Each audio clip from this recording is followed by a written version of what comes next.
So 6 of you, which is good, it's an even number, will trade papers in some capacity here in a moment. I guess while I'm talking, if you'll go ahead and pull that up. So if you turned it in, you should be able to pull it up off of CourseDen, right?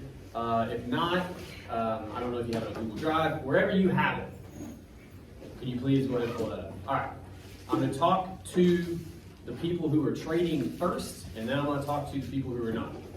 So here we go. Number 1, if you are trading, and also, is this big enough? If I do it any larger, it gets weird. Also, I emailed this to you, so you have it if you want, but we're going to do peer review again. I like to keep it to 4 questions. I'm not sure why, but I feel like any more than that, and you kind of lose what little interest you might have. Let's break down the questions very quickly. Number 1, do they have the requisite parts of an introduction? Does anything need expanding or further explanation? Here's what I mean by that. First of all, parts of an introduction. I know you love this. Let's review. There's 4 of them. What are they? Hook, if you want one, and you guys do. So, okay, what was next? Intro to text. Intro to text first. And I'm going to stop real quick. The reason you got to, right from the top, introduce the text, until you do, you won't talk to me about it. I see it all the time. Occasionally I'll get a paper somehow where the student forgets to introduce the text. They write, I've had entire papers turned in where they don't talk about the text. It's bananas. So introduce it right at the top. And then you get the roadmap. Cool. Which of course breaks down your argument, leads into your, what's the last part? Thank you. All right. That's the one you guys know. Yes.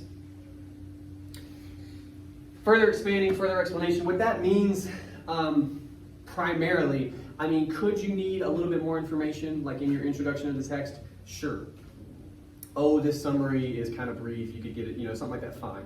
Mostly, this is alluding to the roadmap, right? And or the thesis.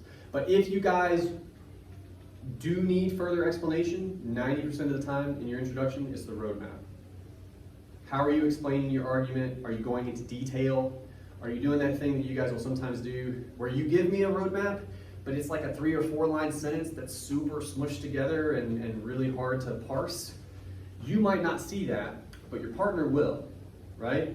Because they're not in your head. So that's what we're looking for, number 1. Number 2, is their line of argument, especially their thesis, fair? Are they assessing the text on its own merit rather than spending time considering elements that aren't there? This is kind of a big question. I want to boil it down a little bit for you. We talk about this at different points, but being fair to the text, you can kind of talk about that in 2 different ways, okay? Number 1, and this obviously depends upon the text that you're writing about, are you giving them props or negatively critiquing them based upon like an unfair expectation? Like I've had people in the past tell me that John Oliver isn't funny because everything seems too scripted. And I'm like, it's a scripted show. Like that's not a fair critique, right? By the same token, it wouldn't really be fair for the Rogan podcast to say that they don't dress professionally. Like, it's a podcast. They're sitting in a basement, right? Like, so you want to the best of your ability, when you look at your partner's paper, consider what the text is actually trying to be, and then look at your partner's argument to decide if they're being entirely fair. Because we don't mean to, but we occasionally step beyond that, right? We're a little bit unfair. All right, number 3. Have they cited specific pieces of information? Further, are those pieces properly contextualized? Do we need more information? This is all about evidence in your body paragraphs, okay? This is the most important, I would argue, question here. Is it specific evidence? If you guys fuck this part up, the way you'll do it is you'll be way too broad. You'll want to talk about like a 2 or 3 minute chunk of the text. Think about all the times we've talked about evidence in class. You can start there, but if you stay there, you can't say anything, right? Looking at a 2 or 3 minute chunk, boil it down. What are you thinking about the tone of whoever's talking? Are you thinking about a specific thing they said, what they're wearing, something that happens on screen? Like, you got to get specific. That's when you're able to get that momentum that we talk about, when you get that really good analysis that you do it every day in here, you can't do it until you get specific, okay? Secondary to that, we do need context. All that means is whatever specific thing you're looking at, be it quotation or otherwise, how do we arrive at that thing? If it's a quotation, why did this person say that? Like, what brought that about? If it's a thing on screen, again, why the hell is it on screen? Context. Lastly, and I like to end with a catch-all, are there any logical leaps? In other words, can you follow their ideas? Do you see any missed opportunities? This is one of those, I think, that is especially useful for peer review. You guys do this all the time. I do this all the time. A logical leap is when you find yourself saying something later to the effect of, well, it made sense in my head, you know? Because it does. Your brain will fill in those logical gaps. When someone else reads your work, they don't have that available to them, they will catch it. They will have questions like, how did you, well, were you trying to say that? Like, it'll have questions like that. That's a pretty good indicator most of the time that you're just missing some information, you're missing some explanation. You want to note that for your partner. Okay? All right. I talked to you a lot. I do try to do it quickly. So here's what we're going to do. Find a partner, switch papers, however it is you need to do that. If you're switching laptops, which I know some of you are, be careful. Don't hold them by the screen. You guys are crazy. I see people all the time doing it like the screen. It's not cute. I see it all the time, like with MacBooks and shit. It's crazy to me. Hold it from the bottom. Hand it to a person with two hands. Let's be, Anyway, go ahead and switch, whatever you got to do. After everybody switches, if someone still needs a partner, I will address that. But go ahead and make that magic happen. I'll look around while you do it.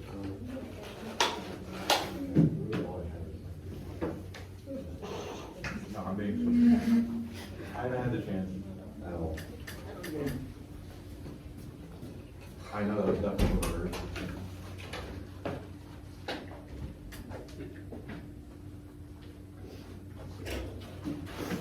All right, does anybody need help finding somebody to switch with? Okay, on to the second portion. If you don't have a paper to switch, either you don't have a way of bringing it up, which happens, or you just don't have a paper. What you got to do today, I'm going to try to let you guys out a little bit early. That's always part of the deal for something like peer review, because I know you hate it, okay? We're going to be in here for a little while. This is a good spot. This is a boring ass room. I know I've noted that before. This is like we're in prison, right? Well, I mean, in terms of aesthetics. It has one more person coming. Oh. Either. But I'm saying there's nothing about this room that's like visually pleasing. This is a good spot to get some writing done. Even if it's not great. Even if later you look at it and you're like, what the hell was I doing? It's so much better than nothing. I mean that. So if, Ariana, I don't know if you have paper. If you do, we're doing peer review. You'll need to switch with someone. If not, then this next part is for you. Get something written. Get something written. Anything. Start with an introduction. I would actually recommend starting with a body paragraph. Pick one text, pick something specific, start critiquing it. Just start. Just get something started. All right. Other than that, if you're peer reviewing especially, once you get that situated, try not to talk to your partner. Because again, I want to remind you guys, I don't have you to explain things to me. When I look at your paper, I can't like, hey man, what's this about? I can't do that. So like, I'm just saying, so you want to replicate that with your partner, okay? If it doesn't make sense, write that shit down. Like, hey man, this doesn't make any sense. Because I'm going to have the same idea, okay? Wait, are you supposed to write it down basically? Take notes somehow. Some kind of... Okay, well now you won't remember that. Some kind of way, just notes. It doesn't have to be full sentences, just, all right, go for it. Before you go running out into the overcast afternoon, I want to break down very, very, very, very briefly what we're trying to do in this paper, okay? Because I know some of you, this shit, look at this. My children do this. I think you said that before. Yeah, every time.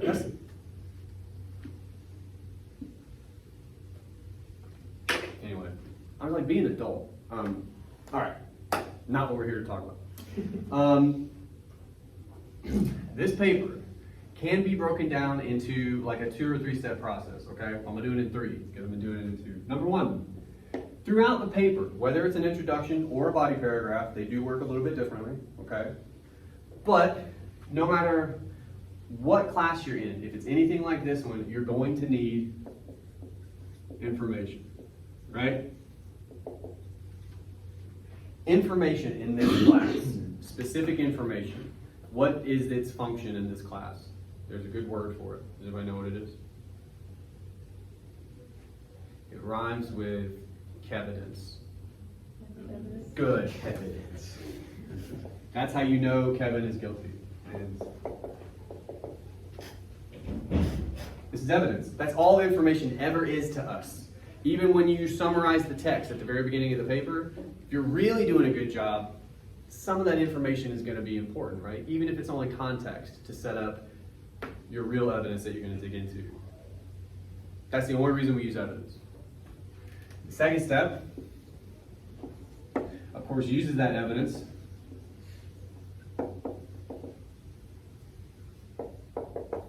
rhetorical analysis. And we've been doing this. I'm sure some of you, to some extent, are a little bit sick of it, right? We do it every day in class because you need the reps, you need the practice. The example I just had, so I'll use it because it's fresh in my mind, was when Rogan, we pointed this out, some other class, is talking about Steven Crowder, and he's quoting Crowder, to be fair, right? But he does probably a few more times than is necessary use some words, some language that, to be perfectly clear, I can't say. Like right now, I can't say it. I mean, I could, but then it's like, I like my job. Do you know what I mean? Like, so I can't say those words. Why? What we arrived at that day in class was that he keeps saying those words, it's distracting. The fact that he keeps saying them, right? Like one of them rhymes with bag, another one rhymes with beer. Keep saying those words, right? Why is that distracting? Saying those words again and again. Oh, by the way, we're not saying they're bad. We understand they're bad, at least most of us. You have like an uncle at Thanksgiving, that's different, you know. But like a lot of us got that uncle. But why is it distracting? Like if I came in here and I was like, hey guys, take and roll, is like, man, all about these, you know, and I'm using those words, right? Why is that, if nothing else, distracting? Yeah. Well, we can get to that. The fact that it is distracting, I think, gets us there. But we got to explain why it's distracting. Why is it? Because of the fact that there's a slur. So? And it's not in everyday language. Yes. Explain how it's distracting to me. You're very close.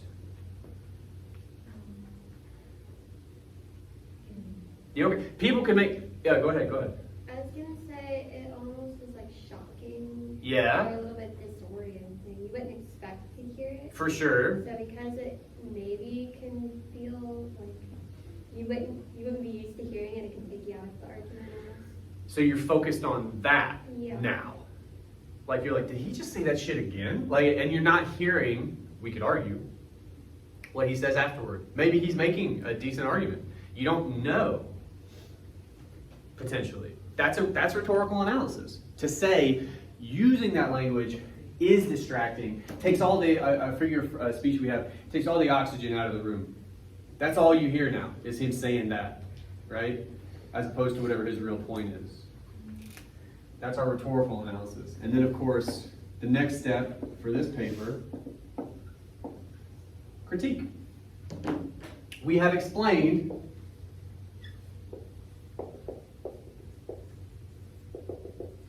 this marker is dying. I knew I short-armed it. All right. We've explained why. Not just this, but why it's distracting. Critique that for me. There's got to be a time and place, for instance, when being distracting is a good thing, right? Like, if you've committed a murder and you need to hide the body and people are coming in, you're like, I'm glad I took that tap dancing class, right? And you're distracting them while somebody cleans up the like horrific killing you've just done, you know? That would be a good time to be distracted. I imagine this isn't one. Why? Because you want your audience to follow what you're saying. How do you know that? It's his podcast. Nah, you're getting too big. You're getting too big. Think about when this happens. Why is he saying this? Is he just saying these words because he likes them? No, he's trying to prove a point. He's in the middle of a fucking debate with Pac-Man, who is saying, you can't say those words. That's Pac-Man's whole position. It's like, nah, bro, you can't do that. And he's doing it. So you know he's trying to make a point. You can prove it like without very much effort. So the critique here is negative.